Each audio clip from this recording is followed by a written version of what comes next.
ও আমার একটা হৃৎপিণ্ড, সেটাই আল্লাহ নিয়ে গেছে। পরশুদিন বলছে, বাবা আমার একটা বরকা কিনে দাও। আমার স্যান্ডেলটা দেখেন 3 বছর পুরাতন ছেঁড়া, কিন্তু আমি আমার স্যান্ডেলটা পাল্টাই না, সেলাই করে নেই, কিন্তু আমার বাচ্চাদেরকে আমি কষ্ট পেতে দেই না। শুধু একবার বলছে, বাবা লেচে খাবো। আমার মেয়ের মোবাইলে আমার না হলে 500 ছবি আছে। আমি এখনো সাহস পাইনি আমার মেয়ের একটা ছবি বের করে দেখতে। আমার সেই সাহস নাই। আমি সেই সাহস হারাই ফেলছি, কারণ ও আমার ছিল হৃৎপিণ্ড। ওর জীবনে এমন কোনো চাওয়া নাই যেটা আমি পূরণ করি নাই। পরশুদিন বলছে, বাবা আমার একটা বরকা কিনে দাও। আমার চাচতো ভাই বললো, ভাই ইসলামপুর থেকে 300-400 টাকায় পাওয়া যায়।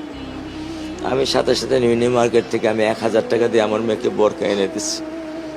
আমি দরিদ্র, ভাঙা বাসায় থাকি, কিন্তু আমার সন্তানদেরকে আমি কখনোই দারিদ্রতার স্বাদ পেতে দেইনি। দারিদ্রতার স্বাদ পেতে দেইনি। আমার বড় মেয়েকে এখন আমি সেলোরার থেকে জামা কিনে দিই। আমার স্যান্ডেলটা দেখেন 3 বছর পুরাতন ছেঁড়া, কিন্তু আমি আমার স্যান্ডেলটা পাল্টাই না, সেলাই করে নেই, কিন্তু আমার বাচ্চাদেরকে আমি কষ্ট পেতে দেই না। শুধু একবার বলছে, বাবা লেচে খাবো। আমি 1 মিনিটও দেরি করিনি, 1 মিনিটও আমি দেরি করিনি। ও আমার একটা হৃৎপিণ্ড, সেটাই আল্লাহ নিয়ে গেছে। আলহামদুলিল্লাহ, শুকরিয়া, আল্লাহ দিছে, আল্লাহ নিয়ে গেছে।